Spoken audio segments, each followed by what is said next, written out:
Do you think the 12-year-olds really wanted you at the escape house or whatever? Or did they need you to get out? So let me just tell you.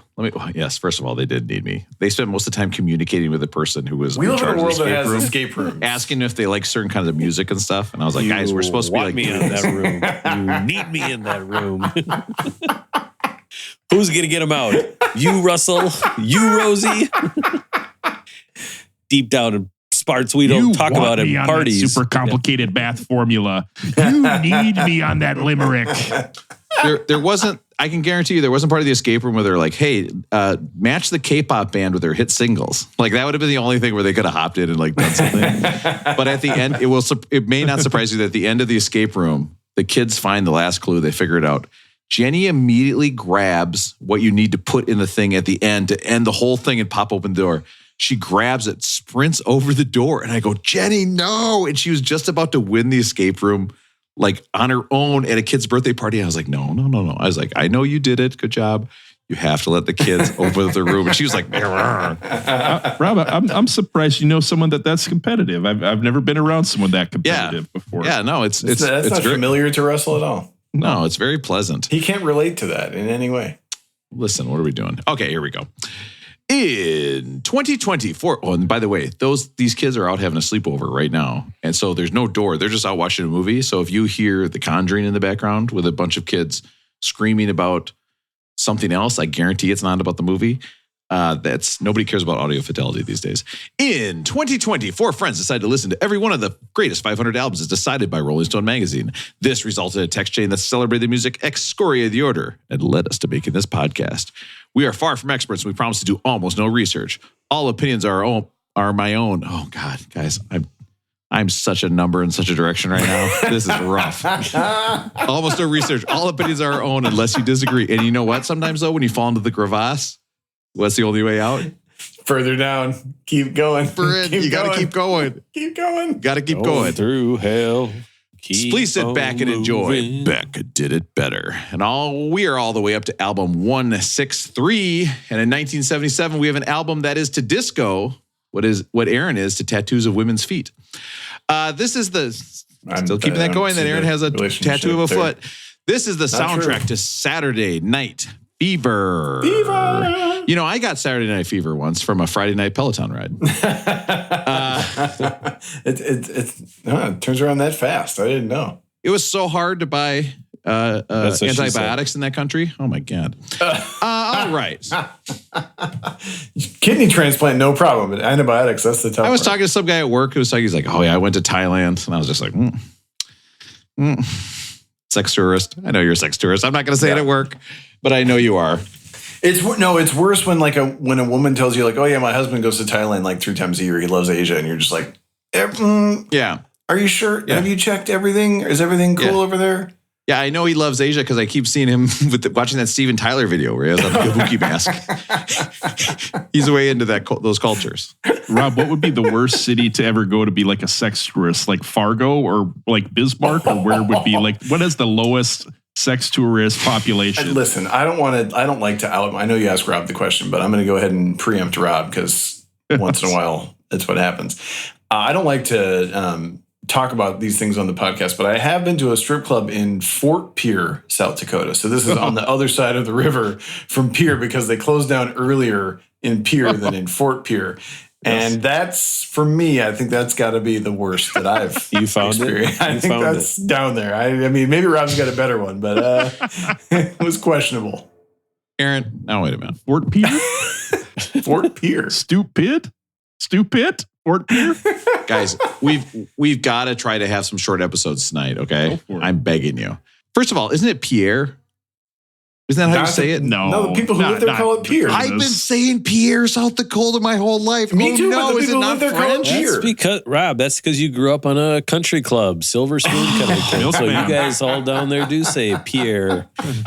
Pierre was probably bringing you your morning coffee, wasn't he? And your milk. That's your I have to milkman. admit something. I didn't just take tennis lessons.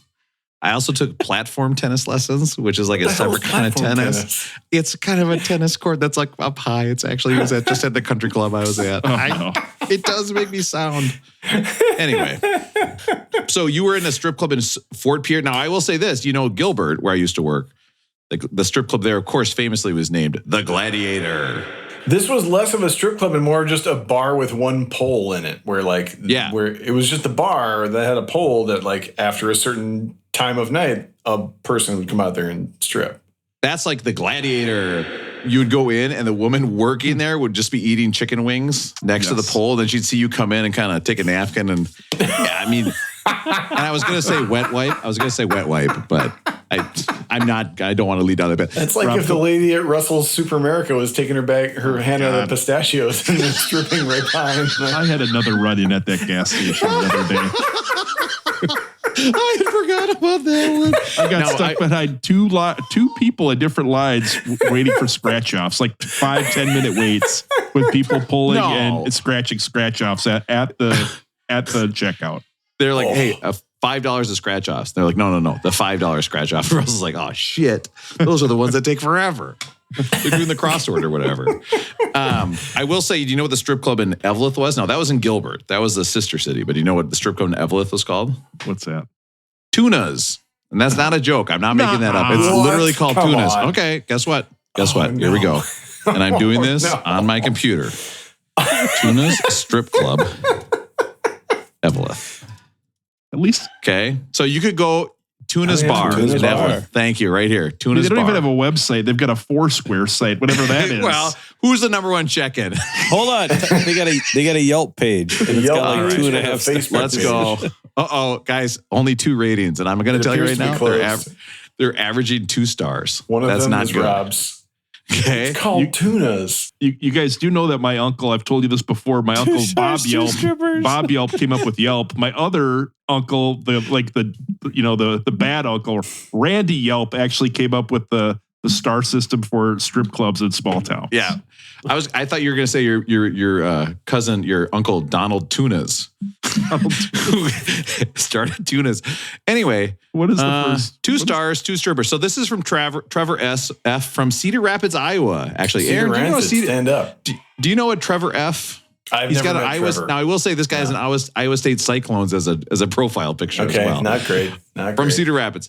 2 stars, 2 strippers. The bartender didn't know how to make any drinks. It's beer and something simple like Captain and Coke. And that's it, folks. I felt like I was walking into an old school house. Then I walked into a dirty, dark bar that had women that were topless. Well, what does he expect from a place called Tunas? What is going on here? Yeah. There are some people like when they go into a dive bar and they ask for like some drink. It's clear the bartender doesn't know it and they keep coming back over the top with it. Like they refuse to just give it and get something easy. Mm-hmm. They can't help themselves. No. I will say again that I was out with my father-in-law when he was on a blowjob shot kick where he would order it. I went to multiple restaurants where he would order a blowjob shot. Oh, yeah. For real? Yes. He enjoyed the taste of blowjobs, so he would order the shots. But wait, aren't those... No. He would say, like, can I get a blowjob shot? Yeah. Yeah, and what is that? That's one? like what Kahlua... Do you want one? Do you want one? And I was like, yeah, I do want one. I mean, sure. Oh, no. That's really so many rough. layers. I would, but I'm always up late doing the podcast. All right. So here's the deal.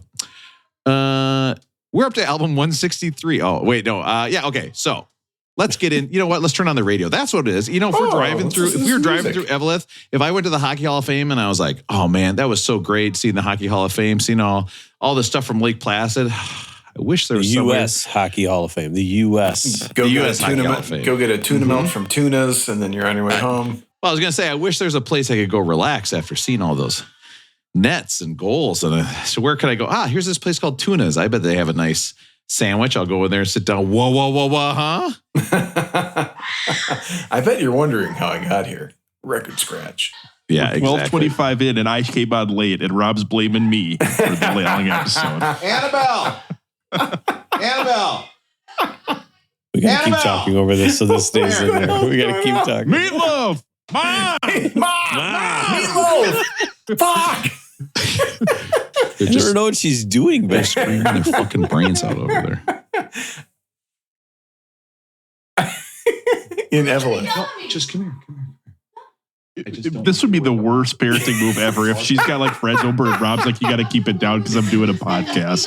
Like that. No, I don't want her to wake up Jenny. I don't care about the podcast. I don't want her to wake up Jenny. Oh, she's got to deal with it. You know what they were screaming about out there? What's that? Strip clubs in Evelyn. It was so weird. I was like, you better not be starting a competing podcast. That'd be so strange. I don't know how I'm going to edit that out. I'm going to have to edit out me yelling at my kids. So sorry, podcast world, you don't get to hear me be a bad dad. We had some really funny things. Yeah, you can't. While you were doing that. So the joke of the week was right there. Now you got to keep it. You got to keep all right. You should have heard it. So I think to understand this radio, you have to think, all the stuff we've talked about over the last couple of weeks. What is it that would stick in Rob's brain more than anything else? Right? What is it that Rob would just get in his head and spin around and really go to any length to make a parody song about? Well, there really can only be one thing. What's up, everybody? Welcome to K-Rob, K-R-O-B. Matt went on a little road trip the other week, and he's finding out things about himself. Oh, yeah. Matt came back from a road trip, said that he could be Amish, said that he could live that way. He didn't even need the radio to play. Then he turned to all us guys. He said something to our surprise. He was speaking for a long time. He asked us a question that blew our mind. He said, always wanted to ask if y'all had ever seen something beautiful. When I was at a farm, I was blown away. A cow looked at me in the eye. He began to piss. I was so happy that I cried. Matt loves the moment. Yes. Matt loves the moment. Cows pee. Oh my God. Matt loves the moment. Finally. Matt loves the moment. Cows pee. When you want to hear about the greatest songs of all time. So good. So I'll tell you, that song was rolling around in my head while I was both at dinner and at the escape room with a bunch of 13-year-olds. I'm like, Matt loves the moments. That's a really clever one. Oh, here, right here. Just wait here. Right here. Beck did it better. Maybe it's just because I live in the city and I've just never been around cows, but have you guys ever seen a cow pee?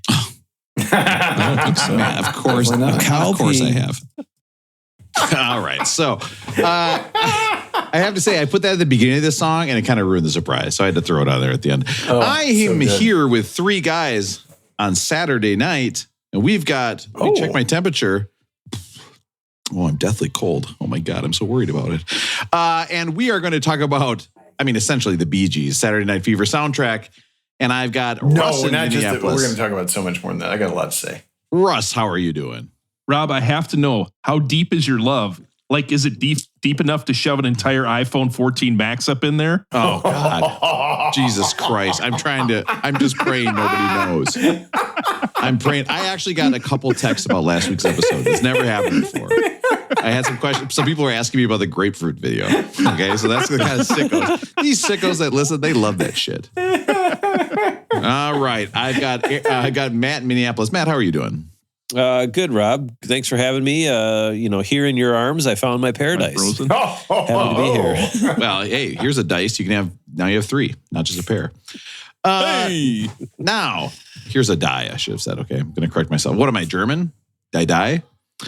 Now, that means the die in Germany. I don't understand. No. Well, you wouldn't because you don't understand German, mein Frauen. And I've got Aaron, who apparently said it's not just the Bee Gees. Apparently, he's a big Walter Murphy fan. I've got Aaron out in California. Now, Aaron was just telling me about his favorite bias that he just heard about. It's recency bias. Not like when you're against a hotel. That's the Regency bias. Aaron in California, how are you doing, Aaron? Aaron loves that joke. Sorry, those are good jokes. Those are actual good jokes. I can't compete with that. Your voice is so high, Rose. Those were good jokes. I don't know. There's some line about the women warm. Let's talk about the Bee Gees and Saturday Night Fever and all of the reasons why this is problematic, that this is black queer music, and why does a white band from Australia have the first 5 tracks on a soundtrack to a movie that is wildly racist and homophobic and misogynist that I couldn't even get through because why isn't this thing canceled yet? Let's talk about Saturday Night Fever.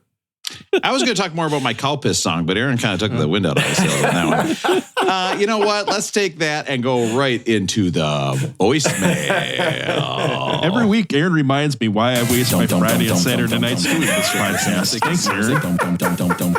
Dumb shit listeners. And I had somebody text me, why would you make fun of Diane Feinstein? Stupid. We weren't making fun, were we? My response was, it would have been funnier if I had echo on it. I forgot to put the echo on. So it didn't really. Maybe you should apologize for it. We'll what see. song do you think you are in the top 1% of listeners of?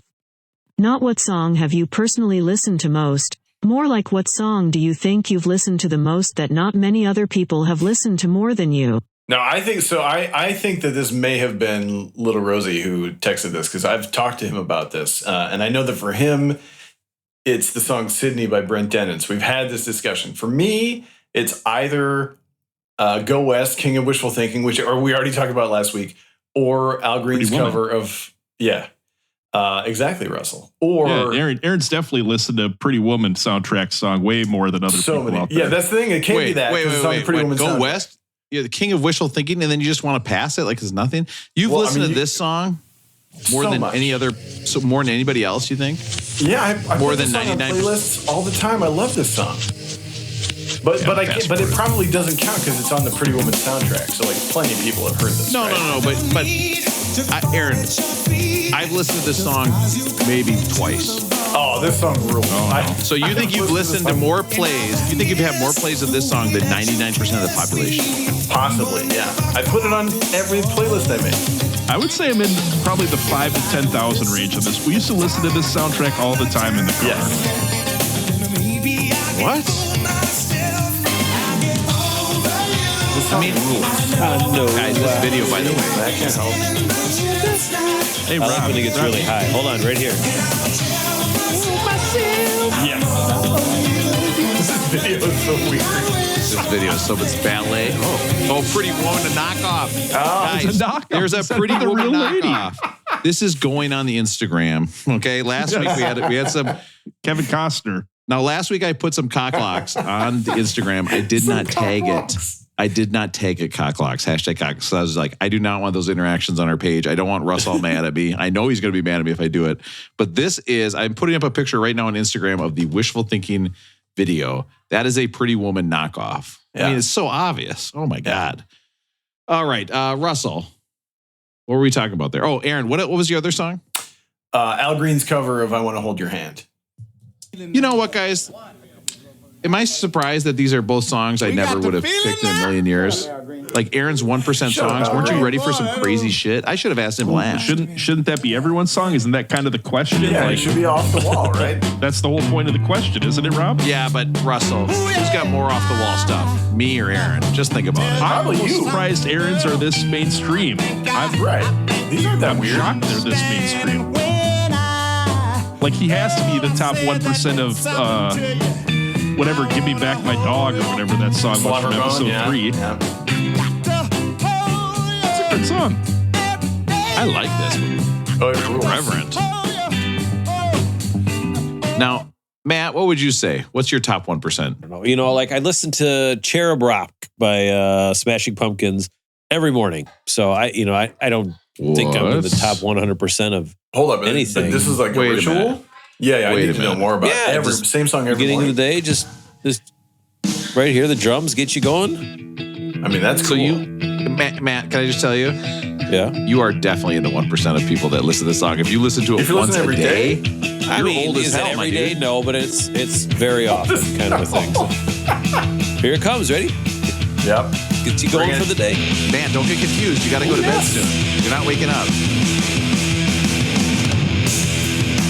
You know, so I don't know. Maybe this one I read it wrong. I thought that it was like, what are your 1% songs? And the texter said, but still, it's what if you listen to more than other people? And like, if you listen to this every day, like you still gotta be up there. I have listened to Ophelia by the Lumineers. I mean, that's a very popular song. Yeah, I have listened to that. It's a good one. So many times. It's, I don't know. I love that song. I gotta say, I might be with you on that one. But it's, again, people probably listen to it over and over. You know what I mean? Now, Matt, can you just explain to me, what is your ritual to listen to Cherub Rock? Is it like you're getting in the car? You're No, when I get to work, I just put on music right away. Okay, give me details. So like first you wake up. Who's in the bed with you? What are they wearing? I got a little dog, and then way over in the other side is Russell. What's that? Right. As I'm falling off the side of my bed because somebody won't let me have my own share of the bed. No, that's fine. We can't do this bed conversation anymore. I'm running out of edges over on my side. Oh, you're not going to like the next week's song then. So Matt, what do? You get up and you make coffee? Put down. No, I get up and I've got everything set out from the night before so that I can just get up, put on my workout clothes, go to the gym. Oh my God, you're one of those guys. Yeah.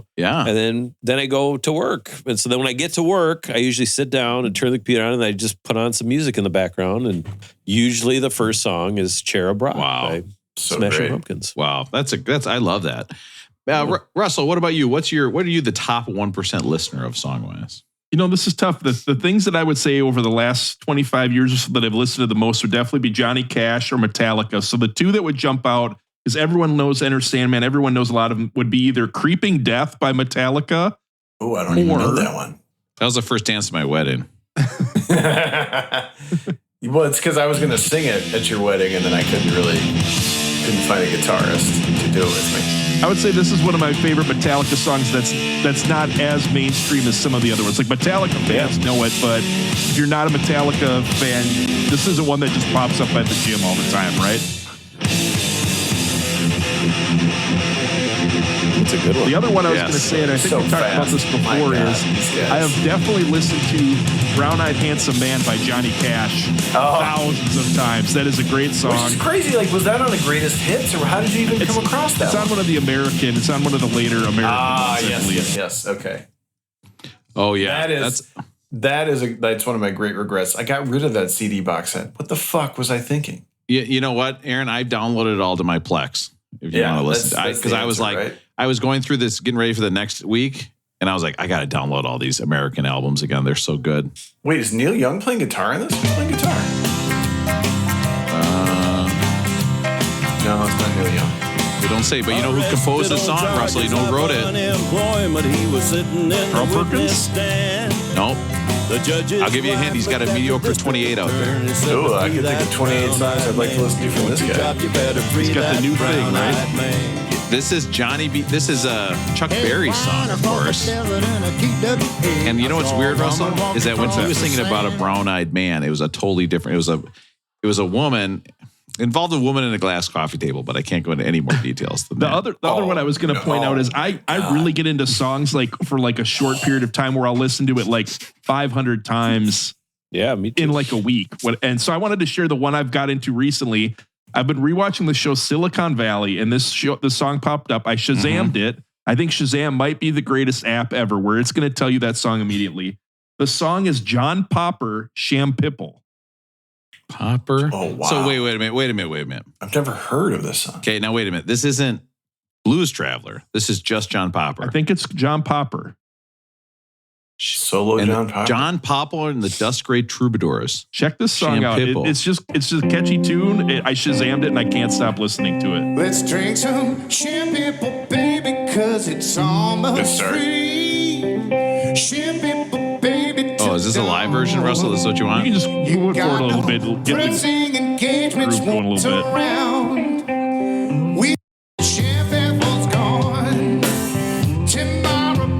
I don't know. I like it. It's a good song. I don't think John Popper recorded any bad songs, sadly. Like, I think he's probably canceled or whatever, but everything he did was catchy, right? Is he canceled? Why is he canceled? Too many harmonicas? I don't know. We don't need to go into it then. Maybe it's fine. All of his songs are catchy, I feel. Like Blues Traveler, I'd listen to that any day of the week.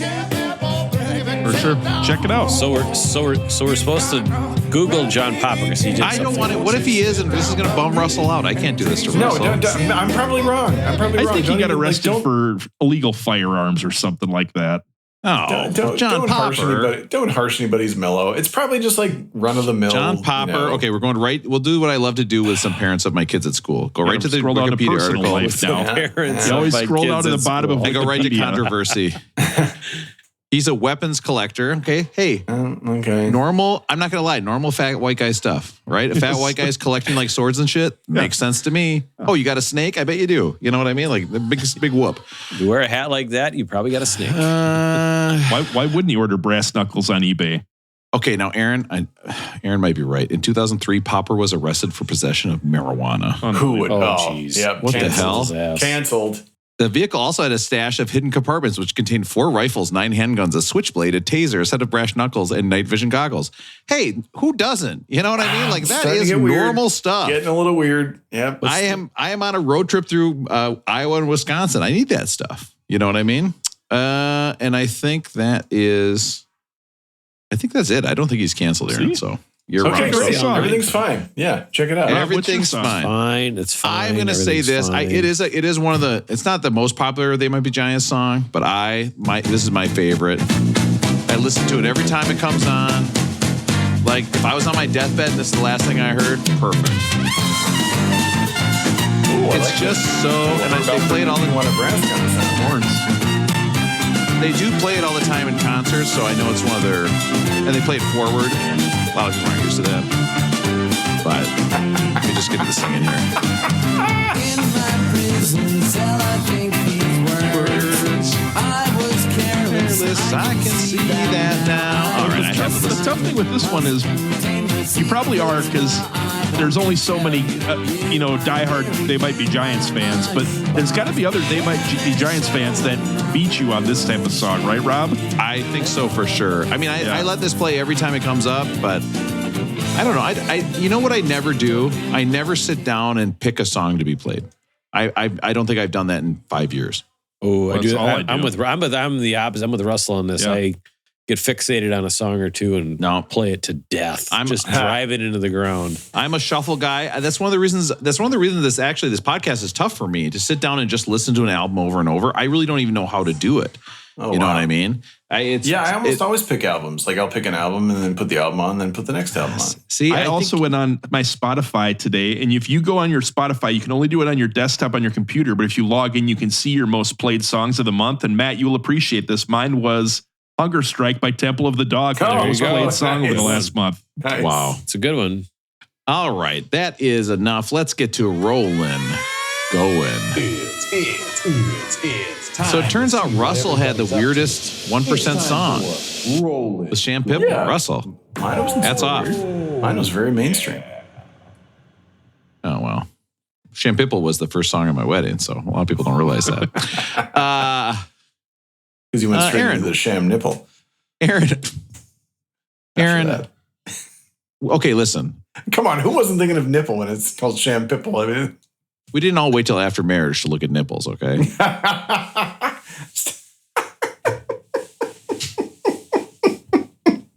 Did this ring? All right. We'll allow you to take off your bra in the same room as me. And it's like, oh, you just got the real big ones?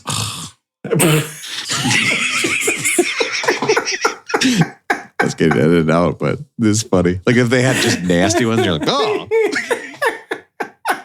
Oh, no. Guess the heathens had the right idea here. And we're all thinking different things when I said big ones. That's the great part of it. Is we're all thinking about different parts being bigger, whatever a thing is. Okay. Oh, Jesus. All right. Okay.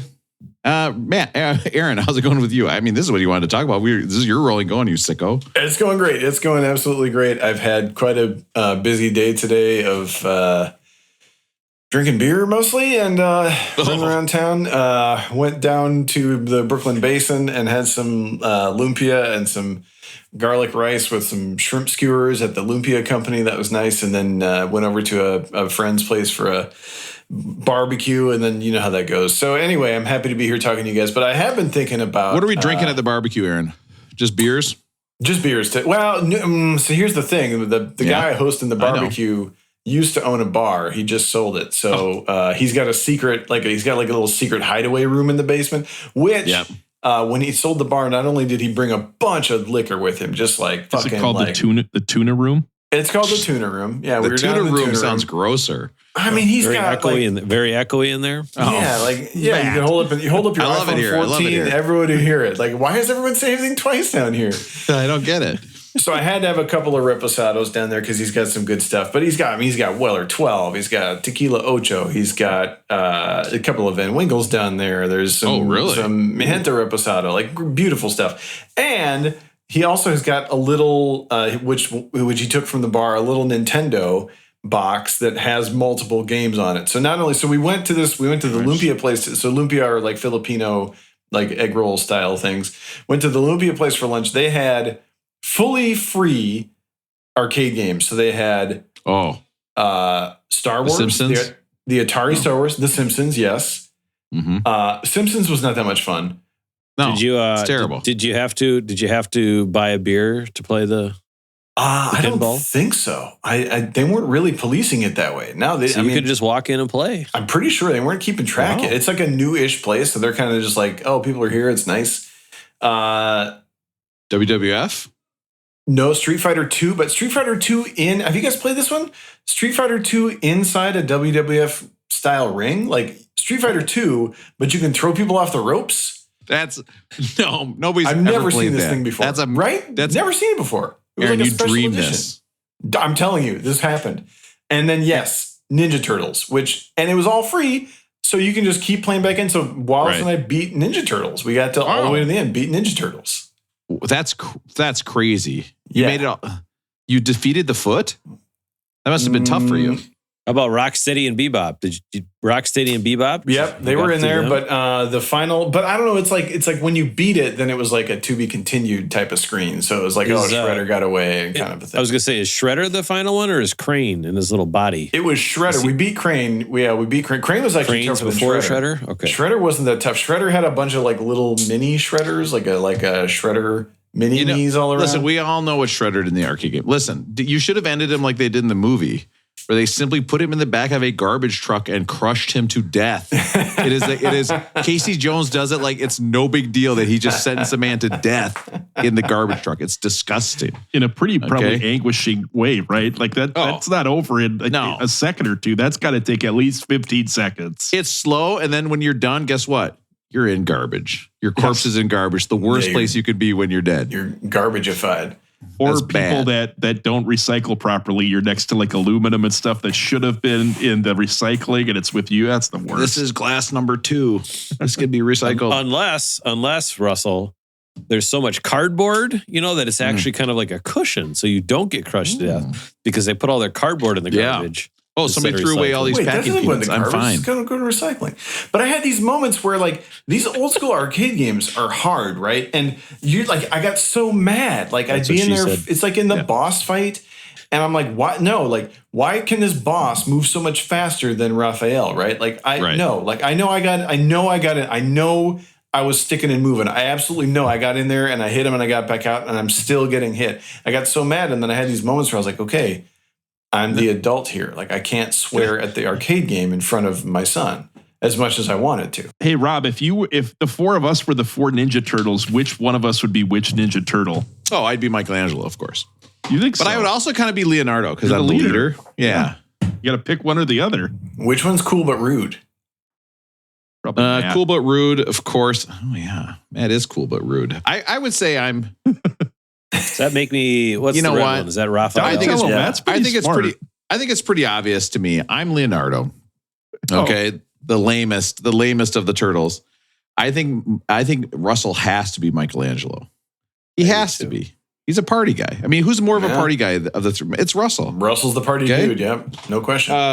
And I eat a lot of pizza. And I gotta say, is Matt a Raphael or a Donatello? That's a tough one right there. That's really tough. I gotta say, I think Aaron's the Raphael. I think Matt's a Donatello. I like that. I like those decisions I've made. Feels good. Let's move on. How's it rolling going with Matt? Good. We're 40. Well, I got 40 minutes in, so we're cooking along. Trying to move this through, man. Trying to move it along. Hung out with some listeners tonight, so we need to say hi to Aaron from Minneapolis. She said, say hi to all my best friends. Now, so Aaron considers you guys her best friend. Well, thank you so much. And you know what? We're here for you every night. We're right in your ear holes. And we're getting real deep in those ear holes too.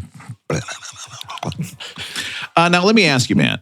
At any point did they bring up cocklocks? Oh, no. Did they want to converse with you about cocklocks? No, they did not talk about that. They did talk about the line. What was the joke about? Not a circle jerk, but a line jerk or something. Line segment jerk. Line segment jerk. Yeah. It is that did make me laugh when I re-listened to that episode. Yeah. So they talked about a lot of line segment jerking, I guess. And then we've got some new listeners. Ben from Minneapolis, and I don't know if Megan from Minneapolis listens, but Ben, he told me something, and I have to admit, but this made me smile. I never thought I'd hear this, but what's that? Ben said, Russell inspired us. We went to God, what did he see? Something in the dark with the candles. He saw a Fever Up show with maybe he saw Amy Winehouse in the dark or something like that, right? Was there music was there like some Mozart in the dark or something? There was a Beethoven, I think, recently. There's a lot of that stuff. Something by the candles. But Russell, I just want you to know that somebody is listening to you and taking your recommendations. And did they enjoy it? Yeah, they said they enjoyed it. So that was it. I thought that was very... I actually found a recording of that they're listening to, the piano song they're listening to next to the candles. I got wrong side burns and this is nice. That was it. I can see this is romantic. He's the honky tonk man. That was worth it. That's awesome. Well, that, you know what? It is funny to get new listeners and just think that they like come in halfway and like, they're like, well, I guess I got to listen to some, like, are they listening to old episodes or are they just saying they're a listener to be polite? I did not ask. I don't think you want to ask. No, I'd rather just not ask. No. That's my rolling going. Rob, rolling going. How's it going with you? Listen, first of all, I have to do something real quick, and I hate to do this. You guys know I hate this. Now an apology from Beck. I have to do. I'd like to take this chance to apologize. I have to apologize, Aaron, for not spanking you enough. Beck does it Russell, better. you're right on it today. Your internet connection is fast down in the basement now. So listen, the apology of the week. What was the apology? Oh, I know what the apology of the week was. I realized we talked all last week. Okay, I got to look around over my shoulder for this birthday party. About those cock cages, right? We talked all about them, and then we looked them up online, and we found the one that had the remote control zapper. And I totally forgot, and I will... That you actually ordered it, and you tried it, and you are now the spokesperson. I was half thinking about getting one for each of us and sending it out. I was like, this would be a funny thing. This would be so funny if this showed up in the mail. But the problem is, my kids get and open all the packages. So I'm like, I don't know how to get this without... And be like, oh, it's a joke for the podcast. You know what I mean? Like, I'm just going to say this. Don't think about your parents getting a cock cage in the mail and you open it up by accident, because it would mess you up just imagining that happening. What if when we're in Vegas, hotel to be determined now. Yeah. Now, January 19th through the 22nd. Magic Mike, we will let you know the truth this time. What if Magic Mike sent 4 cock cages? And that's what it was. I mean, that's it. He's already going to do it. It's going to happen for sure. Like, that's it. That's an open invitation. And listen, that's something that Magic Mike would do. I think he gets the bit. You put him in the dishwasher on Sandy rinse. That's good enough for me. Okay, send him over. That sick fuck would probably keep one of the keys, though. Oh, that would be the worst. Please, Magic Mike, unlock me. I made a mistake. Anyway, I forgot that I had this sound effect when we were looking at the electric cock cage. I have a zapping sound effect on my board, and I never played it. Okay, we got to re-record the episode. When I was editing it, I was so tempted to just put this in. Let's do it over. I mean, start again. It would be such a bad place to get shocked. It would be the absolute worst. So that's my apology of the week. Number 2, okay, on my list, which is number 1, because I forgot about the apology. The other day, we got pictures. Okay, this is this is an investigation, a Beck Did It Better investigation. Okay, so put on your Sherlock Holmes hats. All right, the hats where it's a baseball cap, but it also goes the other way. What Rob, the shit? This number 2. Let's just not do that. So my question is this: don't read my notes, please. My question is this: okay, Russell sent us pictures of his date and said, "Oh," and then wrote afterwards, Matt, what exactly did he write? He wrote, "Oops, I sent this to the wrong person." Okay. Russell. Something along that line. Yeah. Russell, what's going on? Who are you sending pictures to that you're sending to us by accident and it's supposed to be for somebody else? What's going on there? Well, don't you guys do you ever take a picture of your spouse or your date or the person you're out with, and then they want the picture so they can send it out, or they can have the picture of themselves at an event? So you sent a picture meant for your upstairs tenant to us. By accident, yes. Because I was texting you guys. We're so lucky. That seems like, that feels like badge of honor, right? Like that's where we are in the recent texts for Russell, right? Like we're in the favorites. I've got that. It means we made the favorites. Fancy thing. Yeah. Are we right next to your upstairs roommate? Or like, is our text chain? Because if it's the twins or the movie theater guys, I don't want to know. Because I got you guys pinned in the top left for me, but I don't want to know where we're pinned. You have our text chain pinned? Yeah. That's wild. Us on the podcast, you have us pinned? Yes. Here's mine. That warms my heart. I got my wife's first. I got 5 of them pinned. I got my wife. I didn't know you could pin anything. I just have the most recent. 5 text chains pinned? What the fuck I've got my Wordle text chain, which 3 of the 4 of us are on. Yep. The Wordle text chain. I got my mom. I got the big text chain. There's 14 people on that one after we had to reshuffle because somebody's very sensitive. Yeah, a little. And then I've got the podcast. Then I got the podcast. You have That's 5. What I got for love it. Guys, should I be pinning my wife? Is this what I'm learning? I'm not pinning my wife. Wow, sure. Rob, what if you guys knew someone and they have text chains, but they don't have them labeled and they can't see the names? All it says is mass text. And they have all these texts with numerous people, and all it says is mass text. No. Yeah, that's a nightmare. That's a lifetime of just like never knowing who you're talking to. Oh, man. I cannot imagine, because I cannot name my text. I don't know how you guys do that. I can't name any. I've got one that's called Wordle Team. That's it. That's the only one that I have named. I would love to be able to name the other ones because I get confused because there's like slight variations in like who's paid me money that week or whatever. Rosie's wife at gmail.com named that one. She figured that out for us. Yeah, she hooked it up. Oh, my God, so smart. So, Russell, second of all, okay, I got karaoke club news. All right, karaoke club news. This is a big karaoke club news. All right. We had signups. We had club signups. All right. Oh, yeah. What did you have last year? Now, last year, I had 2 kids. Oh, no. Okay. So every day it was me and 2 kids doing karaoke. I mean, if it was just you and one, they would probably like legally have to shut that down, right? Islands in the street. That feels like a New York Times article where it was like, it started in 2022 with the karaoke club that had one kid in it. If a tree falls in a forest and nobody hears it, does it really happen? If you are doing a karaoke duet with you and the only kid who came to karaoke club that day, is it really a karaoke club? Islands in the stream. Islands in the stream. You guys know who wrote that song? Islands in the stream. Dolly Parton, right? Dolly Parton. Yep. Kenny Rogers, Dolly Parton. Bee Gees. The Bee Gees wrote that song? They wrote that song? I think they wrote a lot of songs, man. Are you serious? Are you serious, Clark? The Bee Gees. Them fucking guys.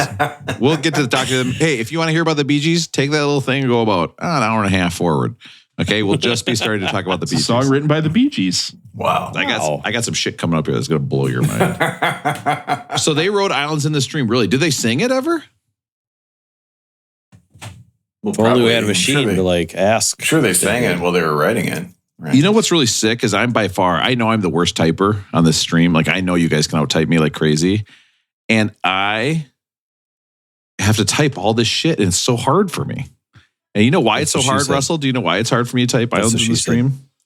I'm only a left. You drink a lot of Gatorades. I'm only a left shifter. I'm only a left shifter. You guys know that I never write shift on a keyboard ever. I'll never do it. I'm so confused. I'll never write shift. My right shift. I think I'm only a left shifter. Yes, man. Left shifters unite.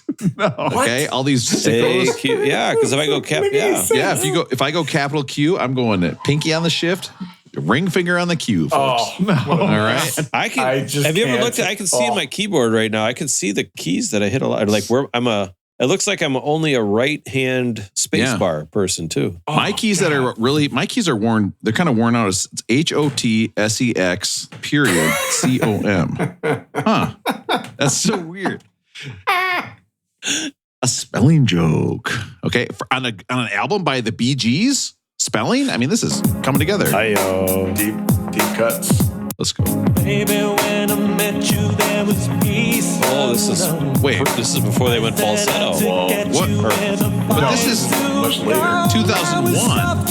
Yeah, They it was wrote some it. kind of They like wrote it for comeback the other album people. for They them. performed it way after, I think. Right. Wow. We don't have to. I don't think it was a cover. I think they wrote it for Parton and Wow. We really don't have to. This version sucks my balls big time. I mean, there's just no other way to say it. It's bad. Now listen. Okay, so Karaoke Club now has 30 kids signed up. What? This year Oh, I've got 30. That's almost too many. It is. I know. I'm going to have to set up some sort of system where they can sign up for songs. Nobody's going to get to sing a whole song. It's a disaster. Karaoke Club is now a disaster the other way. Okay, Yeah. I can't manage 30 kids doing karaoke. I could manage 2, maybe 3. That was it. 30 is way too many.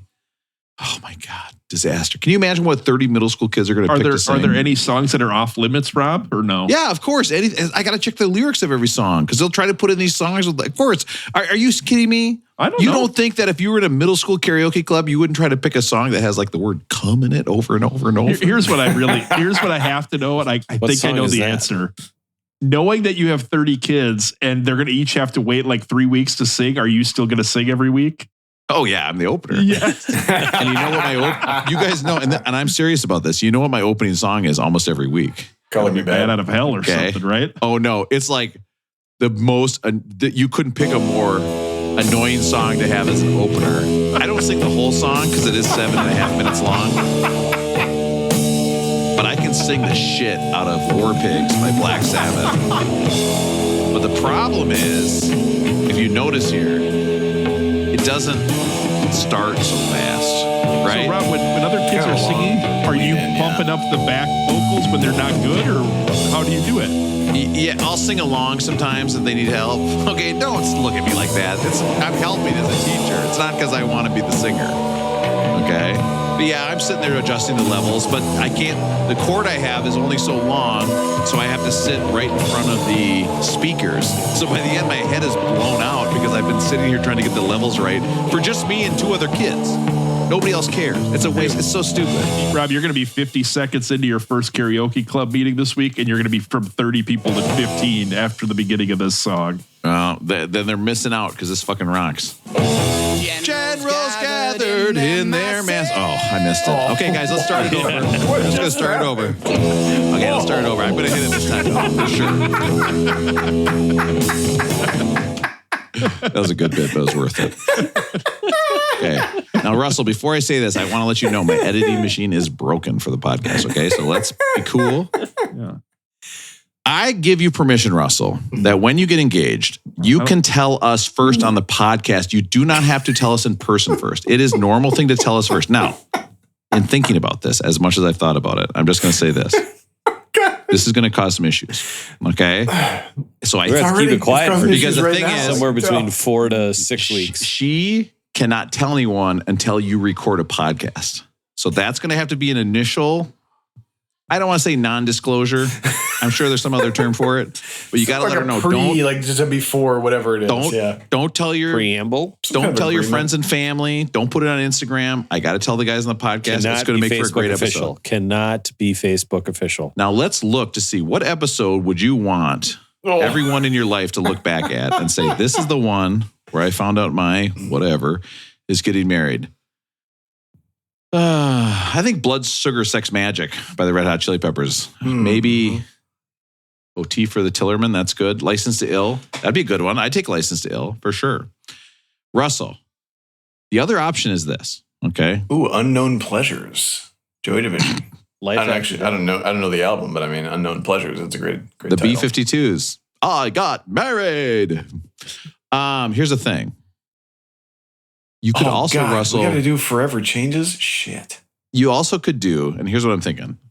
You could propose, you could get the ring. I love sex, baby.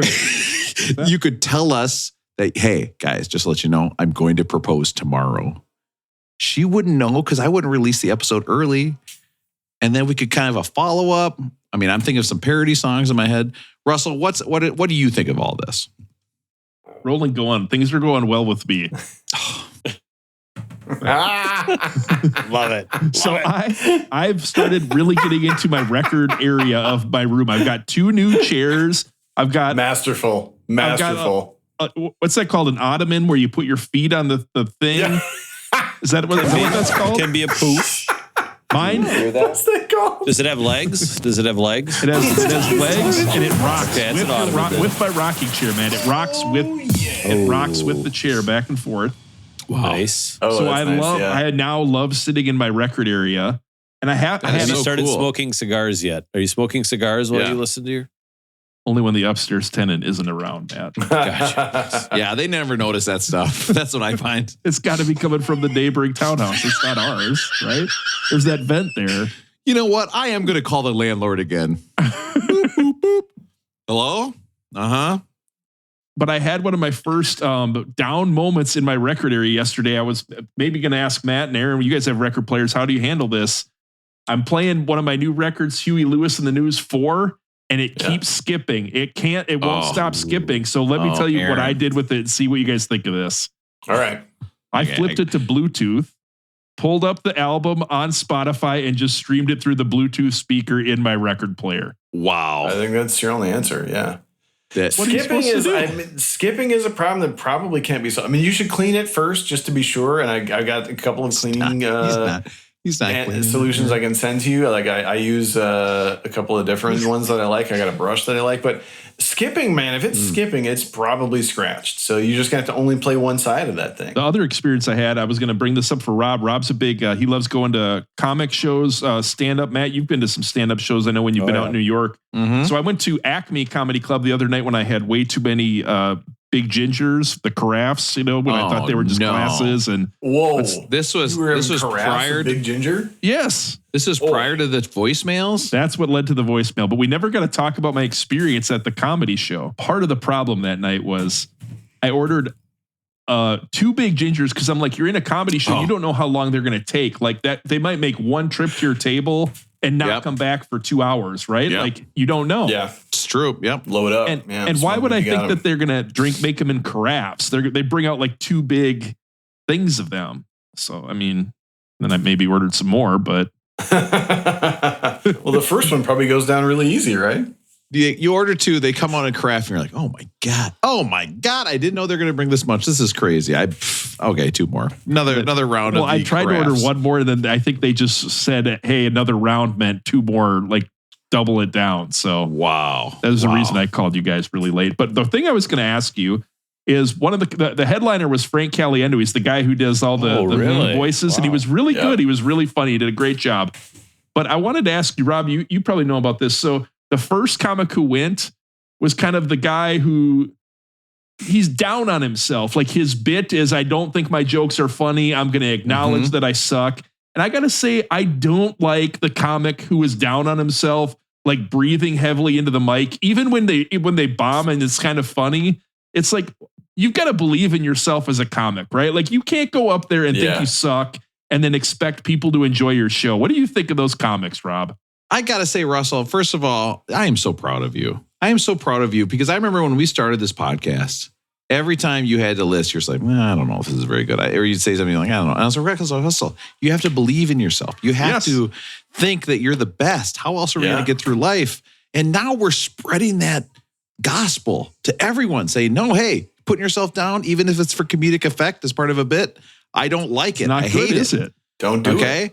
I was going to say, I think the first half of this episode has sucked, but I don't think it sucked. I think it's been awesome. Wow. I think this is a music podcast. We should talk about some music. Russell, that sounds good. And I'm excited to talk about this album because I think it's going to be really fun. I do enjoy this album. Let's talk about I got to say, I'm just going to preface this by saying I tried to put this on when my wife and I were together in the living room. And she said, what is this disco shit? And I almost left. I was like, how can you say that about disco? I love this. Right. It's so fun. It's so upbeat. I love disco. Russ, what's your opinion?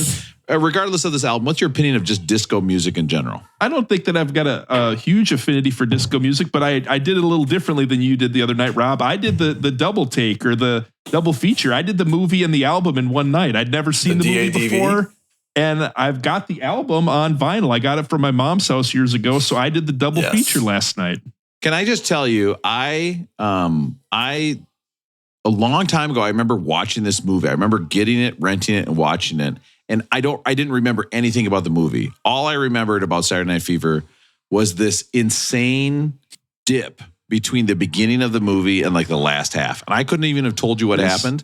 So I was like, I don't get what's going on. So then I look up on Wikipedia a plot summary for today. And I was like, whoa. This is a god-awful, terrible movie. It is. I'd literally never seen it before. I turned it on, and the first half is just kind of really corny. Yeah. There's some misogynistic, racist stuff that's bad. But the second half of this movie turns really dark. There's like sexual assault. There's terrible death. This is a dark fucking movie. I didn't get that far. Yes, it's a really horrible movie. It's really bad. But there are some stuff that isn't as dark that I thought was bad, and there was a handful of things I wanted to run by you guys first. Yes, the idea that he's going to have a spaghetti dinner before going out to the disco club sounds like the dumbest idea I've ever heard of. Right? That was always wild, and he's drinking like milk with it. Ugh. Like I was like a milk and a spaghetti dinner. Right, and got the bib on around his shirt because he can't get his shirt dirty. Yeah, don't touch my hair. I mean, it's the whole thing. But eating a bunch of spaghetti, guys, you're not running a marathon tomorrow. You cannot be eating spaghetti and then going out to the club. No way, too fatty. There was also a scene where he's like in his underwear and they've got like a crotch up shot from the camera, like it's at his crotch up. And then in the same scene, they do like he's got like a poster on his wall of a model, and they do like a super zoom in of the woman's nipple. Like it's really weird. I'm like, what is this movie? Really weird. Very strange. And like no editor was like, you know what, maybe we should cut that scene. Yeah, it's very weird. Now let me ask you guys this. Yeah. What would you think if I sent you a crotch up photo of me like later tonight? Would that be a funny joke? There's a disco ball in the background. I would think of your dad and it would creep me out. It wouldn't be surprising in the least. Now the question is, how do you take that picture? Because I'd have to like lean down to get the camera below my nutsack. And then I'm like all folded over. Those selfie sticks. Oh, it would look like when you're like making taffy. I don't know. That would look terrible. What? Why are you pulling on it? It would look like it just my like stomach and chest. It would all like mush together, and it would look. You know, it would look like a Bob Ross painting. You know what I mean? Like where in the back it's just like bright white, and then in the front it's like darkish brown, and you're like, what is this? What's going on? There are a few other things about the movie that I couldn't help but laugh at. One, what's going on? The third date. This guy John Travolta takes this lady on a third date with 4 of his buddies to a White Castle. That's date 3 is White Castle with me and 4 buddies. I didn't get that far. Wow, Russell. Man, if she's going to stick with him through that, then she's a keeper probably. Is there still a White Castle on Lake Street? I think that one's gone. Might be there. I haven't been like right by. So right just west of 35, right? And then like before you get to Nicollet, so right probably like first or second. Well, the Kmart's going away. I don't know if you know that. They're going to open up that again. So that White Castle, because that White Castle was open late. And so it was either that or Popeyes. 24 hours. Yeah. 24 hours. I used to get off work at 11 and be like, well, maybe I might need a little bit of White Castle on the way home. There is one that's still open on about 97th in Lindale. Okay. It's, east of 35, west of Lindale. Is that Bloomington then, or is it Richmond? I got to say, I've never eaten at a White Castle and been disappointed. Not once. Right, you know what it is. Yeah, you know what it is. And you know what you're getting into. You know what I mean? Like, it's just like... You're getting into some steamed burgers. It's kind of like it's like if you jacked off, and then like 3 days later, be like, hey, did you jack off 3 days ago? And you're like, I don't remember. Like it was just a plain, normal, like everyday jack, like just right in the same place, same normal stuff, like nothing. That we're later, you're like, oh, that's kind of weird. Up. Rob, do you think you could normally, like, could you calendar that if you had to? Like, could you say today promptly, like when the last time you had to take care of that was or not? Go to today. I got to sleep, Russell. I will say this movie, whether you like disco or not, the movie is so bad. It almost is tweaking the way I'm listening. I like a lot of the songs on this. After watching the movie, it's kind of hard to separate the two. I got to be honest. I liked the music more before watching the movie. Yes. Let me tell you, all the Bee Gees got for this. All the Bee Gees are post-production. They had originally selected Stevie Wonder and Boz Scaggs as the music that they were going to have during the movie. And after the movie, they're like, well, they sent something to the Bee Gees saying, hey, can you come up with a couple songs? Here's a brief outline of what it is. You know, it's a guy in the city and it's a Saturday night. Can you come up with something? They literally wrote almost every song on this album in a weekend. Now, there's a couple that were off earlier singles, but this is like a weekend album for the Bee Gees. That's how crazy it is. Not the non-Bee Gees songs, though, right? No. Not the Kool and the Gang song or the Tavares song. No, Aaron, they weren't all writing. Kool and the Gang was not writing Open Sesame at the same weekend. That would be crazy. But I'm saying the Bee Gees did not write those songs too, did they? Because I know they wrote songs for other people, as we did just write some of them on here.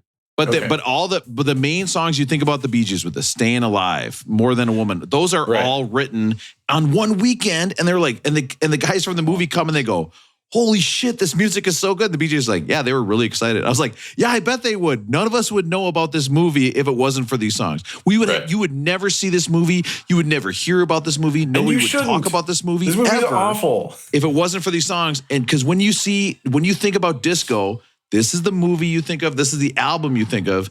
This is the best-selling album until Thriller is released. I got it right here in vinyl. Right here. Look at that. Russell is part of. I mean, it still is. It was the second best. It's the second best-selling soundtrack album ever. Wow. Except for The Bodyguard, which of course came out way later. This was top of the charts for 24 weeks, almost half a year. It's number one on the Billboard charts. It was in the Billboard Top 100 for 120 weeks. Okay, that's at least 5 years by my calculations. All right, it's got 4 number one singles on it. It's crazy. This also won Grammy for Album of the Year, the only disco album to ever do so. Right, and it's only one of the 4 soundtrack albums that have ever won Grammy for Album of the Year. 1 of 4. That's like 10% according to my math.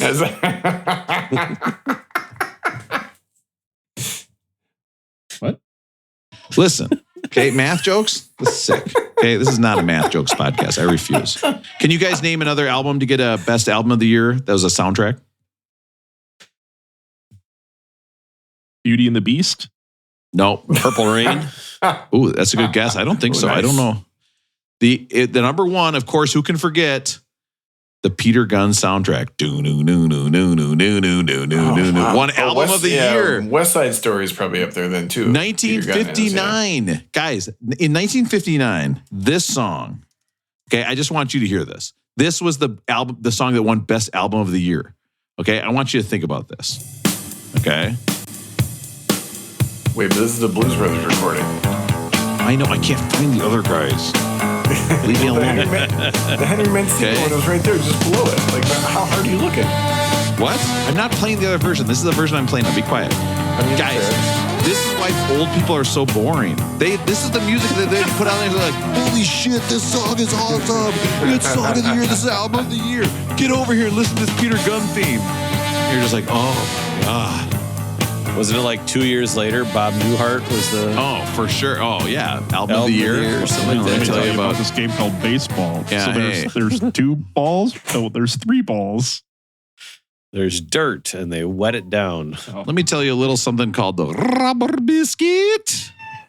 That's a good Blues Brothers bit. The other albums, of course, The Bodyguard. Shame you guys didn't pick that. You're morons.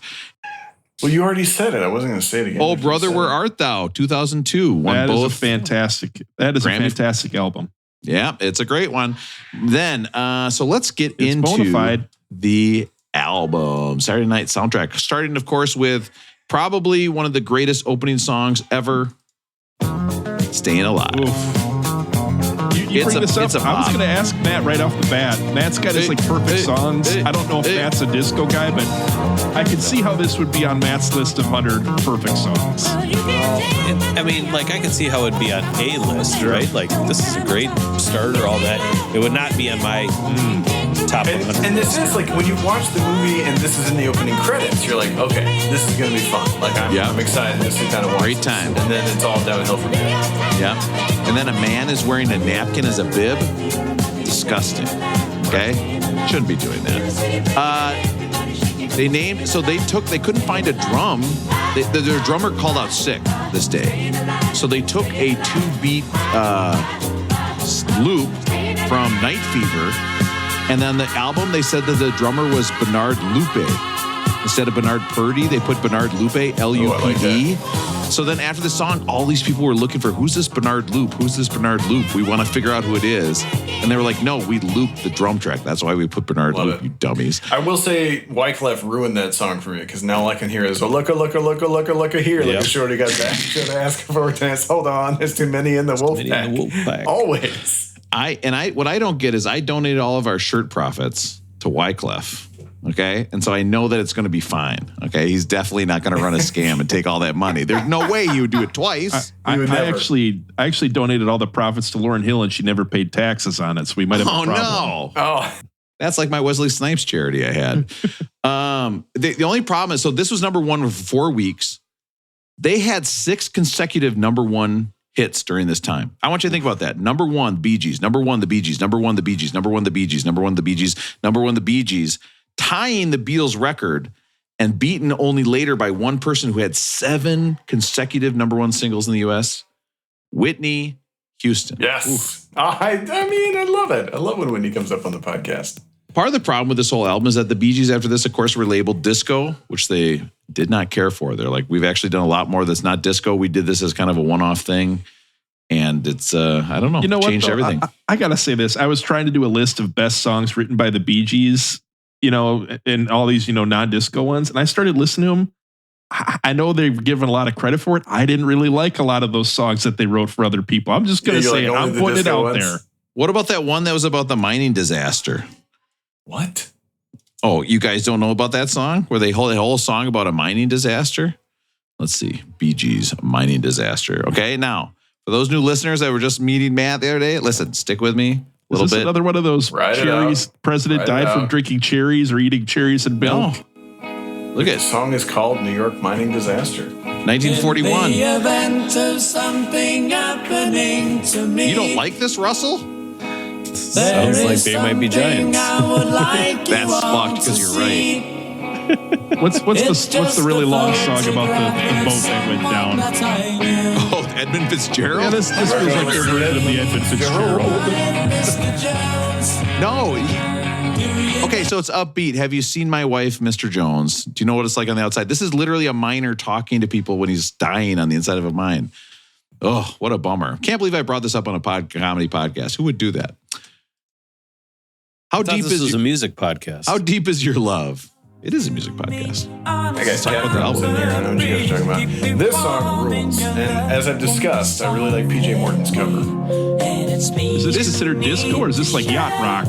This sounds like yacht rock. Yeah, you say close to the yacht rock, yeah. I mean, I think of disco with that hi-hat in the back, right? Or like the guitar doing rhythm. That's what I think of disco is a lot of that. I know it's tough to classify music, but if I don't hear that the hi-hat, I don't think it's disco. Somebody once said this is the most beautiful love song of all time, and it's all I can hear now. It really is. It's got to be up there, man. This is a great song. This is one of the best Grammy for best pop performance. Number one hit in the top 10 for 17 weeks. It is. God, they can sing. 8 weeks at number one is what they said about Night Fever in the notes before they played it. Oh, this is a jam. I mean, this is where I wish I would have never watched the movie. Yeah, it's true. I don't know. Sometimes I feel like this could be a song that came out in 1996. I don't know. It doesn't seem that old to me. There's part of it. Do you guys remember when you're a kid, it was hard to like this because of the falsetto, right? Like when you're like a 13-year-old boy, you can't run around and be like, hey, are you into the Bee Gees, right? There's something that's we're coded as young men to not like this type of thing, or we were, I would say, right? And plus, wasn't disco always the punchline? Like when you're growing up, wasn't disco always just a huge punchline of like, yeah, because racism. This is bad music. I mean, it's like this isn't even like we don't have to do this. Like, yes, it's like Disco Demolition Night, all that stuff. It was all like, oh, disco sucks and you shouldn't like it and whatever. And yes, it was commercial, but yeah. It happens to be black queer music. That's so weird that's what everybody was rebelling against. That's yeah, course, wow. Right? Yeah. More Than a Woman. So this is the first time we're going to hear this song on the album. A brave choice by the guys putting together the album, I have to say. Good song though. And you know what? What if this song instead was about cow pee? Huh? Some people would think that's actually pretty funny to put a lot of time into. Yvonne Illiman, If I Can't Have You. She's another one who she recorded a disco hit and then said, yeah, I'm not really into disco. This is got all the way up to number 1. Did the Bee Gees write this one? Yes. Bee Gees did write this one. They also, it was Bee Gees wrote it. It was also, the guitar lick is from this guy named Bob Boogie Bowles. Have you guys ever heard of him? Bob Boogie Bowles? I don't think so. Oh, that sounds like something would happen if you ate spaghetti and drank some milk before going to the club. Oh, I've got a bad case of Boogie Bowls. He played on a ton of like huge disco hits. And one of them he played with was one of our favorites from Peaches and Herb, Shake Your Groove Thing from a few weeks ago. It's so good. Yeah. I mean, listen to that. God, that's fat. Aaron, you were saying like, people ripped on disco, there's reasons why or whatever, but I wanted to celebrate disco. Like, I don't know how many disco albums are on the list, Matt. Is there any that jump out to you after this or not? I don't think there aren't that many. There's got to be a few more. So I thought we could do a quick list of best disco songs ever that are not on this soundtrack. Oh, I love it. Yeah, I don't actually know. I mean, disco wasn't really an album art form, right? Because it was meant for dance clubs. It's kind of like a modern day electronic dance music a little bit. Right, but at the time, all they had was vinyl, so they'd make a whole side that was one song if they could, right? Oh, no, I was just going to say when we were talking about like I don't know when disco started, but one of the songs that gets a lot of credit for it is 1972. It's the OJ's Love Train. This song. Great song. Now, Russell. Yeah. If I asked you to start a love train, what do you think about that? Would we join hands?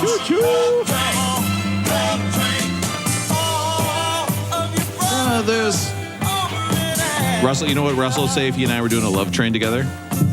This looks like a Bob Ross painting. What the heck? Only if you were photographing it from the floor up. Yeah. Next song on the list of best disco songs ever, 1979. This is Chic, Good Times. This is the Rapper's Delight bass line. It is, Aaron. I was actually reading that the rapper Bernard Edwards and Nile Rodgers never knew that they got covered or sampled here, and they heard it in a club, and they were like, "What the fuck?" Yeah. And so they ended up settling the lawsuit, and so then that didn't go to court. It didn't start like shutting down all the samples at that point, and then it was years later. There was the lawsuit against Biz Markie, which was kind of like the milestone lawsuit where you start having to pay for samples, right? Yeah. Yeah, I heard an interview with, actually I heard him on Fresh Air, Niles Rodgers on Fresh Air talk about it. Yeah. It's a good thing they're not suing for that stuff anymore. I'll just push fade out, just in case. Next song on the list from 1979. This was written by the same guys, Nile Rodgers and Bernard Edwards. This song is We Are Family by Sister Sledge. Another good groove, right? Yeah, this is so good. Yeah.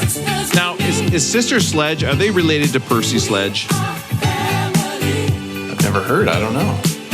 They should be, right? I was reading, though, that if you guys remember, that was the song. This is before our time, but it was the 1979 Pirates that won the World Series, right? And they were called the We Are Family team because they listed this was like the theme song for their team. And I was going to say, like, that's a pretty good song for like the end of a baseball game. Your team wins and the fans are getting into it, right? Like, that's way better than that Oasis song that the Loons play, right? Oh, Russell. The Loons coach got fired, I think today or yesterday. Oh. And I asked a couple fans, and apparently they are going to keep the song. The song does not also go Thank with goodness. them, so they will continue to sing Champagne Supernova. Next up is from 1978. This is, according to Rolling Stone, the 65th greatest song of all time. It's Earth, Wind, and Fire, September. 65th, huh? What do you think? Too high on the list or not? I'm going to go higher or lower number. It's confusing, isn't it, Aaron? It's confusing. Now, Russell, I need to interrupt you real quick, and we can talk about Earth, Wind, and Fire later, but Aaron is doing something exactly, and I know exactly what he's doing right now. I can see him in his little video screen. He is letting a cat both in and out, and the cat is not deciding where it wants to go. Cat problems right now. Oh my God. I'm trying not to distract. I'm so sorry. I had to leave the door open because it's so damn hot.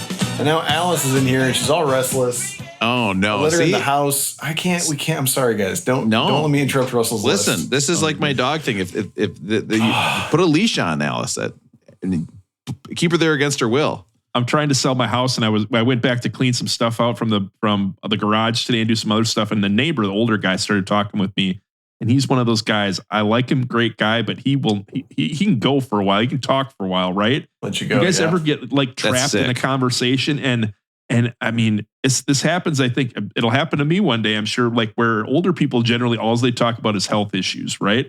Yeah. And so I listened to him and his wife's health issues for like 35 minutes. How do you get out of a conversation like that? Tell me, go let your cat out. You have to act like you're getting a phone call. That's the only way to get out of it. You have to say, "Oh, you know what? Good to see you. So sorry." And it has to be your mom too. Yeah, it can't be like, "Oh, just a phone call." 100%. I had a guy on my team who used to keep me for a long time, and a friend of mine told me that this was a management trick, which is that if you start walking toward a person, if you just start walking toward them, they will want to go away. Oh, wow! Sick. Yeah. That's a management trick until you get too close. Then it's an unemployed trick. That's a meeting with HR trick. I didn't tell you guys why I brought this up, but the reason I brought it up was he was telling me that his wife has been going through some health issues, and I feel bad about that and everything. But one of the health issues, she got bit by a cat and has had this huge infection in her arm where they've had to do like surgery and all this stuff and all these treatments for a fucking cat bite, Aaron. They're not. If Russell got into his car and he was like, "Hey, listen, good to talk to you, but I gotta go," and he turns on his car and this is on the stereo, he'd be like, yikes. You know what I mean? It'd be like if you're talking to your neighbor and she had a huge ass and you got in and you're playing Sir Mix-a-Lot. Coincidence. All right, last song on the list was from 1978. This is Gloria Gaynor, I Will Survive. This has got to be number one, right? It's so good. The greatest disco song ever, right? This would be the one that, like, if you were going to play disco for aliens, this would be the one. This who is else loved it, Matt? The 1998 French soccer team in the World Cup. This was their song. Another better song than Oasis for a soccer team, right? That was, there you go. Zinedine Zidane scored 2 goals in the final in that one, right? They beat Brazil. One of the reasons I think this song rocks is because the guy playing guitar on this one is Bob Boogie Bowles, the same guy who played guitar on I Can't Have You by Yvonne Elliman. I had a alcoholic milkshake today for dinner. That's all I had for dinner was an alcoholic milkshake. I think I really do have Boogie Bowls. So if you guys see me get up, I am not letting the cat out. Kind of a little wiggle on there. Yeah, I'm not letting the cat out to bite me here. Yeah, that's obviously it's so good, Russell. That was a great list. I did do a quick little search on the list, and ABBA. Most people consider ABBA to be disco. I was reading about that too, Matt. Some people call that a pop song, though. I thought it was too on the border of being called a pop song, so I kept it out. Yep, and then Earth, Wind, and Fire is definitely on the list. Nice. I forget what number they're on, but then I haven't checked Gloria Gaynor or any of the other ones. But a couple of them will come up later in the list. Cool. All right. Next up, okay, we know Aaron's a big Walter Murphy fan. Here it is, a fifth of Beethoven. Rob, it's your moment. This is it. But last show, I said this song fucking rocks, and I stand by it. This is badass. It's very clever. It's a very clever song. This song is based on the idea. This got up to number 1 on the charts, by the way. So I just want to point that out. That at some point, some radio station was like, "Hey, just to let you know, this is K-Rob, KROB. We're going to play Fifth of Beethoven for you." Like people are calling and requesting it. But it's a great bit to take an already good song that you know you can get free and just add some disco to it. It's great. Maybe we could have a Beethoven version of the Beck Did It Better song next week, Rob. I bet there must be other knockoffs of this genre, right? Like once this hit, people must have done other similar tracks that didn't. Yeah. The William Tell Overture, but it's like disco. Right. So good. Sure, listen to this clavinet. I think later on we have Night on the Disco, and I think that's wasn't that a pull from like a Russian composer back in the day? It was absolutely. Oh, right. Yeah. It was from a song that I know Aaron knows because he's a music major. Is A Night on Bald Mountain. That was what that song is from. So, you're a music major, Aaron. You'd know that song. I don't know that one. David Shire, Manhattan Skyline. So this is the B-side of the first record. and it's all instrumentals. So that's enough of that one. Actually, I went to my book this week, Booze and Vinyl, and they actually recommended a couple drinks on this album. Wow. When do you guys think you want to listen to this? When do you drop the needle on this album? I mean, if you're having a party or doing some coke. When you and your wife are in the living room and then she tells you to turn that shit off. When you got some people over, you don't want them over anymore. Just turn this on. Maybe they'll start walking at them. What? Just turn it on and walk right toward them. Hey, we're big Walter Murphy fans. Start walking towards them. So, Rob, you're saying it is okay to say turn that shit off, right? That's okay. Oh my God! You just. Oh, yes. Yeah. Sorry, I wasn't paying attention. I was thinking about walking toward people in my house that I want to leave. So it was a Texas Chainsaw Massacre. I think that's what that would look like. Well, they say before you drop the needle here, you should hit your closest thrift store and invest in some polyester. Do you guys own any polyester clothes? No. I've been phasing it out, man. I'm too sweaty. I can't imagine I do. I think I had polyester socks, and those are the ones that just smell like death. Like the first time wearing them, I was like, I have to throw this whole pack away. Yeah, man. The older I get, it's just more cotton. Like I can't deal with anything else. So on side B of the album, they recommend a Tom Collins, Nearer to Our Era. It popped up in the 70s as a disco favorite. Light and refreshing. It's the ideal dance drink for those sweating it out in leisure suits and in synthetic fabrics. Tom Collins. Okay. What are we putting in there, Russell? We got gin, fresh lemon juice, simple syrup, 3 ounces of club soda. Yeah, he's got that. And cherry and an orange slice. Okay, so it's just a soda with a splash of gin. Yeah, it's pretty damn good. Now, Russell, what did you have of those ingredients? I had to walk down to the liquor store to get simple syrup at the end of our trip to the bars and all the other stuff today. So that was kind of walking it off, if you will. So let me get this straight. You went to the liquor store.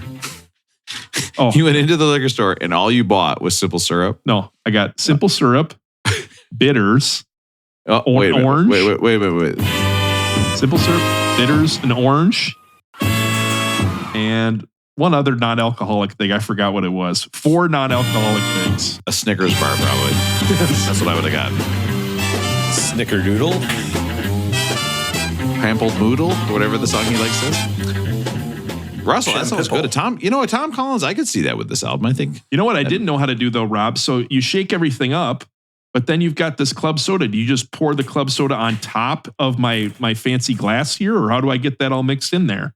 You need one of those frother things to get the froth. I think the point is you do put it on top, and then when you drink it, it starts very club soda-y. Oh. And by the end, you get to the alcohol when you're ready for that alcoholic taste. I think that's the way it goes. It weans you into it a little bit, right? Slow burn. I think. Well, I did graduate from the Minnesota School of Bartending. I like to remind everybody of that every once in a while. Next up, this was an album, and I was surprised this guy wrote this. I only know him from playing quarterback for the Vikings, but this is Tavares with More Than a Woman. Now, guys, guess who wrote More Than a Woman? The Bee Gees? Yeah, because we heard it earlier on this album. This is the one where it's meta, though. In the movie, he actually takes the record out and puts it on. Oh, my God. What if you put it on and it was an episode of Beck Did It Better about the record in the movie? It'd be so good. He's like, I got to spin this record for you. It's Beck Did It Better. Let's do it now. Here's a crazy thing with Calypso Breakdown. Listen to this drum beat. Right? Yeah. Now, I'm going to go into the random part of the song. Listen to the drums. All right?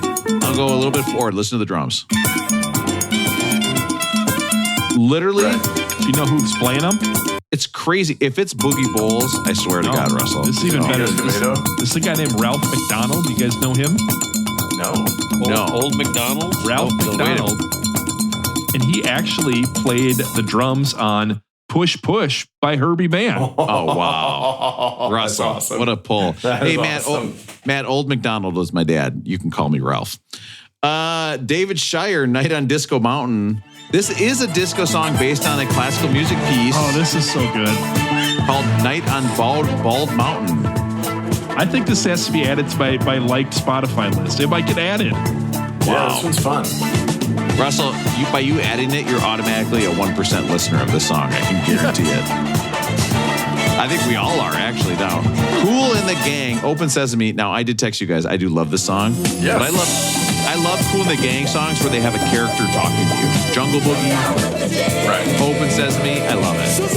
I like this one because it gives you the line between funk and disco because they're straddling it, and it shows you where disco kind of came from. I like that. Imagine if this song played every time instead of Celebrate Good Times. You know what I mean? If they kept, I don't know, in my head that sounded really funny. Now we go back to the Bee Gees. Okay, they're doing so well. I'd say they're the B+ Gs. This is Jive Talkin'. It got up to #1 on the charts. Originally, the song's rhythm section is a car driving over a bridge in Florida. So originally the song was called Drive Talkin'. And I'm not making that. It sounds like a parody song I would do. It's Drive Talking, and it was a song about driving. Because if you're ever wondering why the Bee Gees are singing about Jive Talking. And there was a certain band that heard this, and the same year, 77, they released a song that sounded a lot like it. Listen to this. And they've said that the rhythm for this, Secondhand News, is taken directly from Jive Talking. It was totally inspired by that, which I thought was kind of cool. And then after recording this, they were fucking and sucking each other. Or during. The Bee Gees. You Should Be Dancing. #1 hit. A little more tempo. How can the Bee Gees have 6 consecutive #1 hits? And then you're like, oh, I forgot about this song. It's so good. Also funny that they would say they didn't want to do disco. Like, they wrote perfect disco songs. They were like, yeah, perfect. There's a pretty good documentary. I think it's on Apple TV. I don't know if any of you saw it, but talking about their career, about how good they were before all this stuff came out, and then all of a sudden, just Barry decided to go falsetto and found this groove, and everybody kind of got pigeonholed, and the band got kind of pigeonholed into this whole disco thing. And if you watch it, you understand they really didn't want to do this album, but it was so popular that that's what they're known for. To kind of overshadows all of their other songs that they've written, and all the stuff that they did for like the 10 years leading up to this. That's not really well known at all anymore. I'm at the concert with a sign. I want the 1941 New York Miners Tragedy. And they're like, play the Miners Tragedy. I'm like, no, play the one about the. Just repeat the joke. Hey, can I tell you something? Okay. Nope. I'm going to play a song by the Casey and the Sunshine Band.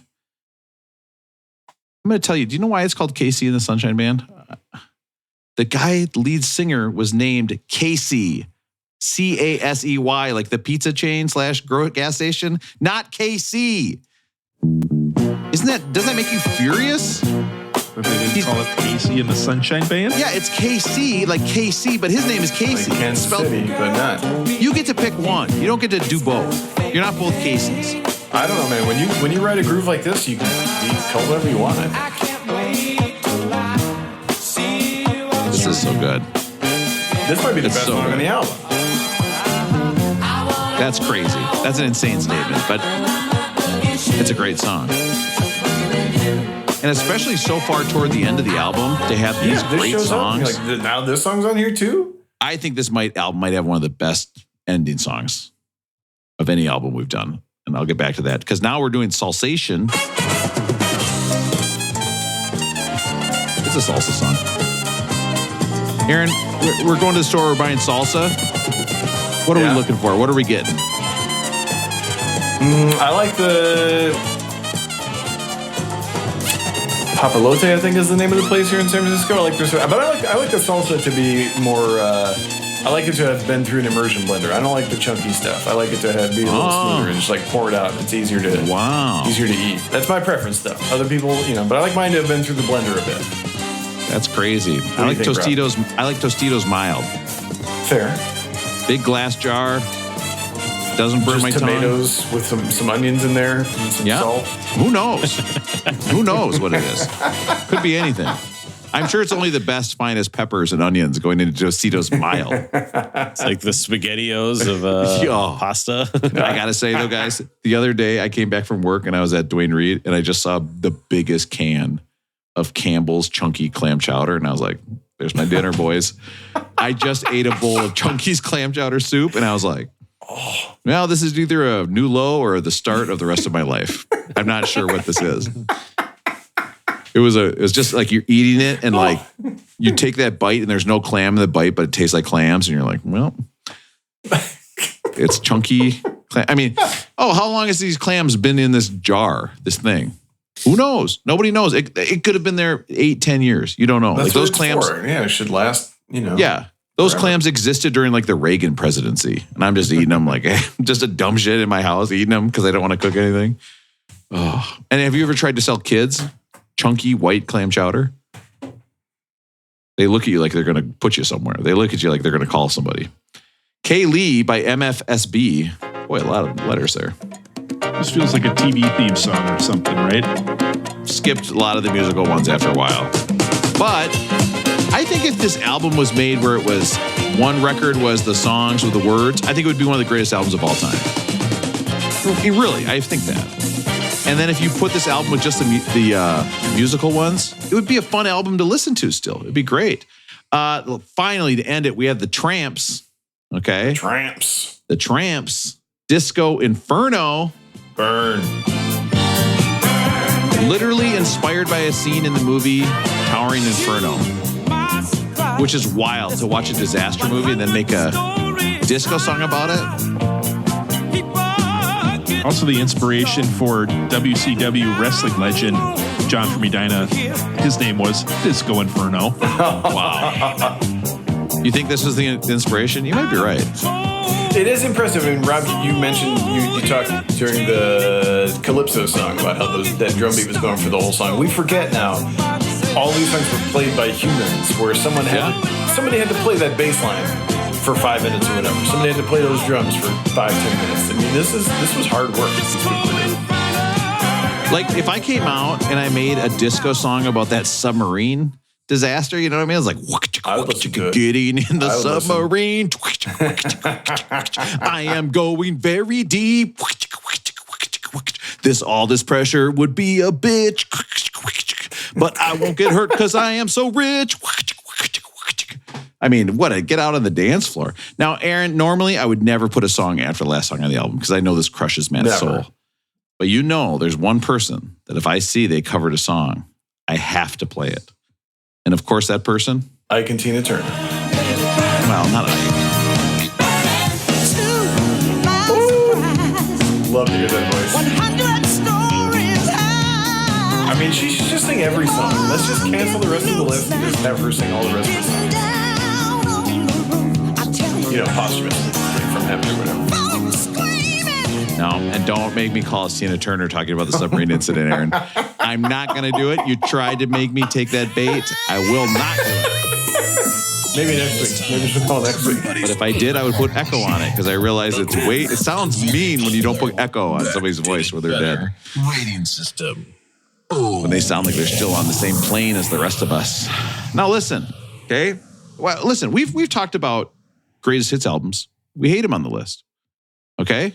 Isn't this that much different? They got to pick the songs, right? It's like it's a compilation. It's not an artist. Nobody even really put this album together. This is literally just somebody who made a movie, and that movie sucks my balls. All right? So, what do we think? Does this like the jack-off car? Is this like if you're watching a movie if you made a movie that could actually suck your balls? Aaron, would you? Okay, well, let me just ask you, because again, this is my theory. Okay, that people would pay much more. There's a movie theater.